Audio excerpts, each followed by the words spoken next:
안녕하세요, 블랙선입니다. 자, 뉴욕 3대 지수가 하루 만에 충격을 줄이면서 혼조세로 마감을 했죠. S&P 500 지수와 나스닥 지수는 각각 0.16%, 0.3% 하락하면서 그래도 낙폭을 많이 했고요. 다우 지수는 하락세를 이어가다가 장 막판에 소폭 반등 마감에 성공을 했습니다. 자, 어제 큰 폭의 하락에 비하면 오늘은 그래도 선방을 한 것 같죠. 미국의 제조업 관련 지표들이 좋지 못하게 나오면서 하락한 데 이어서 이번에는 고용시장에서도 부진한 모습을 보이면서 시장의 변동성은 점점 더 커져가는 모습입니다.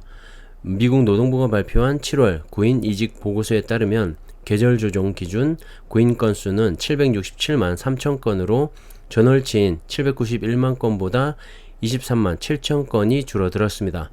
이 말은 일자리가 점점 줄어들고 있다는 말이겠죠. 기업에서 일할 사람을 구하지 않는다는 말입니다. 점점 줄어들고 있다가 정확한 표현일지 모르겠네요. 어쨌든 경기가 좋지 못하게 흘러간다고 짐작해 볼 수가 있습니다. 어쨌든 이번 수치는 2021년 1월 이후 최저치고요. 코로나 팬데믹 이후 수준인 700만 건대와 비슷한 수준으로 돌아가게 됐습니다. 자, 그렇게 생각해보면 이제 정상으로 거의 다 와간다고 볼 수도 있겠죠. CPI도 2.9%로 2%대 근접하고 있고 여러가지 지표들이 팬데믹 이전 수준으로 돌아가고 있다는 걸 알 수가 있습니다. 자, 그렇기 때문에 고금리 정책은 더 이상 맞지가 않고 연준은 하루빨리 금리 인하를 통해 경기를 안정시켜야 할 책임이 있는 것이죠. 변동성이 점점 더 커지는 시기입니다. 자, 구인 건수는 줄어들고 있는 거에 반해 7월 해고 건수는 전월 156만 건에서 176만 2천 건으로 늘어났는데요. 일할 사람은 구하지 않고 많은 사람들을 해고하고 있다는 말이고, 이런 수치는 바로 경기가 점점 더 나빠지고 있다는 걸 보여주는 거기 때문에 시장은 경기 침체에 대한 우려감을 이 지수 하락으로 표출을 하고 있는 것 같습니다. 이번 구인 이직 보고서 발표 이후에 시장은 노동시장이 냉각되고 있다는 신호를 알고 연준이 빠른 금리 인하에 들어갈 것이라는 예측을 하고 있는 것 같죠. 패드워치에 따르면 연준이 9월 FOMC 회의에서 0.5% 금리 인하를 단행할 것이라는 예측이 45%로 전날 38%보다 7% 상승을 했고 전전날인 30%보다 15% 상승을 했습니다. B컷 가능성이 점점 더 커지고 있는 거죠. 반면에 0.25% 금리 인하를 할 것이다 라는 예측은 55%로 전날 62%보다 7% 떨어진 상황입니다. B컷과 스몰컷 확률이 거의 반반이라는 말이죠. 자, 이제는 이번 주 금요일 발표 예정인 고용지표에 눈이 쏠리는 시점이 아닌가 생각을 하고요. 고용지표의 수치에 따라 B컷과 스몰컷의 이 향방이 정해지지 않을까 생각을 합니다. 함께 지켜보시면 좋을 것 같고요. 어쨌든 이 금리 인하는 시작이 된다, 이렇게 생각하시면 좋을 것 같습니다. 결과적으로 주식시장에는 호재가 맞겠죠. 참고하시고요. 자, 최근 미국 증시의 급락에도 불구하고 견고하게 버티는 한 기업이 있는데요. 바로 테슬라입니다. 그동안 기간 조정과 가격 조정까지 받으면서 정고점을 뚫지 못한 유일한 빅테크 기업인데요. 이제는 테슬라의 시간이 시작되지 않나 생각을 합니다. 자, 테슬라의 견고한 주가 흐름에는 몇 가지 이유가 있는데요. 먼저 중국에서의 판매량 증가입니다. 중국 승용차 협회에 따르면 지난 8월 테슬라의 상하이 공장에서 생산된 모델 3와 모델 Y의 출하량이 89만 669대를 기록했고, 이는 전년 동기 대비 3% 늘었고 전월 대비 17%나 급증을 한 수치라고 합니다.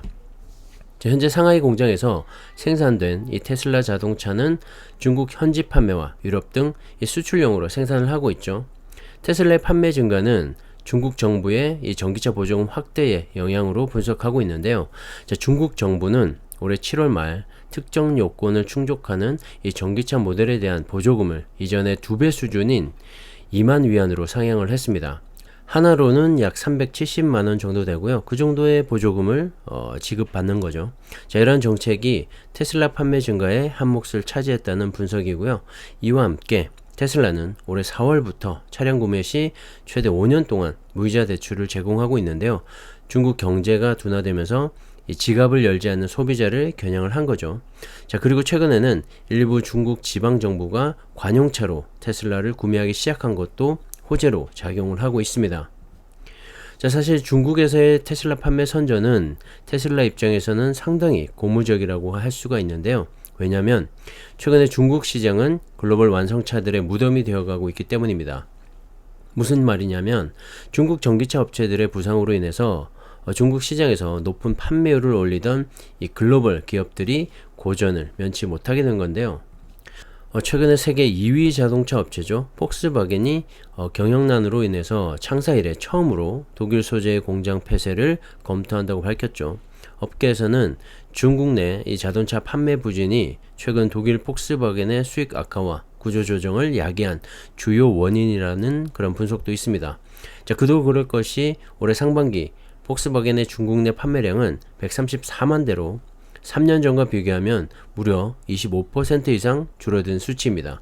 자동차 최대 시장인 중국에서 25% 판매율 감소는 정말 치명적일 수밖에 없겠죠. 재작년까지만 해도 이 중국에서 가장 많이 팔리는 자동차 브랜드는 역시 폭스바겐이었는데요.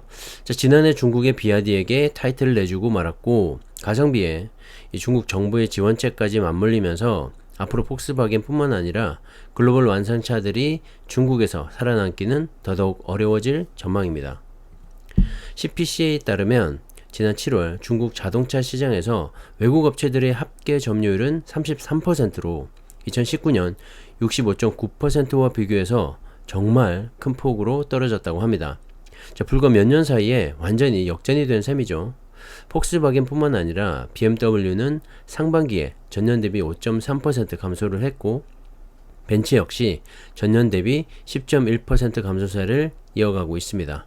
자, 혼다 역시 광저우 공장을 10월에 폐쇄하고 우한시의 공장도 11월부터 생산 중단에 들어갈 계획이라고 합니다. GM 역시 중국 합작사와 올해 2개 분기 연속 적자를 기록하고 있는 상황이기 때문에 앞으로 중국 시장에서 이 글로벌 완성차의 쇠퇴는 정해진 수순이 아닌가 생각을 합니다. 자, 전기차의 등장이 정말 많은 것을 바꾸어 놓고 있는데요. 그렇기 때문에 테슬라의 중국 시장 이 판매율 증가와 선전은 정말 고무적이라고 말할 수가 있고 정말 의미가 있다라고 말씀을 드릴 수 있을 것 같습니다. 자, 중국 업체와의 가격 경쟁뿐만 아니라 기술적으로도 앞서 있는 유일한 기업이 아닐까 생각을 하고요. 자율주행뿐만 아니라 로보택시 등 여러 가지를 준비를 하고 있죠. 자, 앞으로 테슬라와 기존의 내연기관차들 간의 격차는 더더욱 벌어지지 않을까 생각을 합니다. 자, 거기에 더해서 테슬라는 내년 말부터 중국에서 6인승 이 모델 Y를 생산할 계획이라고 밝히면서 중국 시장에 공을 들이는 모습인데요. 모델 Y 판매량을 최소 10% 이상 늘리기 위해서 협력업체들에게 협력을 요청했다고 합니다. 자, 상하이 공장 확장까지 준비를 하고 있다니까 다른 내연기관차 업체들과는 정말 대비가 되는 모습이죠. 자, 이제는 테슬라에 정말 투자를 해야 하는 시기임이 확실해지고 있는 것 같습니다. 그리고 지금 가장 핫한 이슈 중에 하나가 이 테슬라의 스마트 소환 기능인데요. 주차장에 주차되어 있던 차량이 내가 있는 곳까지 자율주행으로 찾아오는 것이죠. 4년 전에 출시했다가 완성도와 위험도 면에서 부족했기 때문에 중단을 했던 기능인데요. 다시 부활을 하게 됐습니다. 테슬라의 기술 진보를 확인할 수가 있는 장면이고요. 자율주행과 로보택시의 큰 그림에 있어서 정말 중요한 기능이지 않나 생각을 합니다. 이런 최신의 기술 업데이트 역시 최근 주가를 견고하게 받쳐주는 역할을 하고 있는 것 같고요. 다가오는 10월 10일 로보택시 공개가 더욱더 기다려지는 이유이기도 합니다. 자, 이번 10월 10일 공개 행사는 할리우드의 워너브라더스 스튜디오가 될 것 같은데요. 자, 실제 도로와 집들이 꾸며져 있는 세트장이죠. 여기서의 테슬라는 과연 무엇을 보여주게 될까요? 테슬라를 통해서 실제 생활하는 모습, 그리고 스마트 호출을 통해 편리하게 자동차를 내 앞까지 부르고 로보택시를 통해서 자유롭게 이동하는 모습들을 실제로 꾸며진 작은 마을에서 구현해내는 그런 모습을 담아내지 않을까 생각을 합니다. 개인적으로 정말 기대가 되고요. 그렇게 된다면 테슬라를 바라보는 투자자들의 뷰도 바뀔 거라고 생각을 하는데요. 더 이상 자동차 기업이 아닌 AI 자율주행 선도 기업으로 인식해 나가게 되지 않을까 생각을 합니다. 자, 주식이 급등하기 전에 빨리 한 주라도 더 매수하고 싶은 생각이고요. 개인적으로는 온 디바이스 AI 기업 중에 테슬라가 정말 넘버원이라고 생각을 하기 때문에 많은 기대가 됩니다. 자, 오늘은 여기까지 하겠습니다. 감사합니다.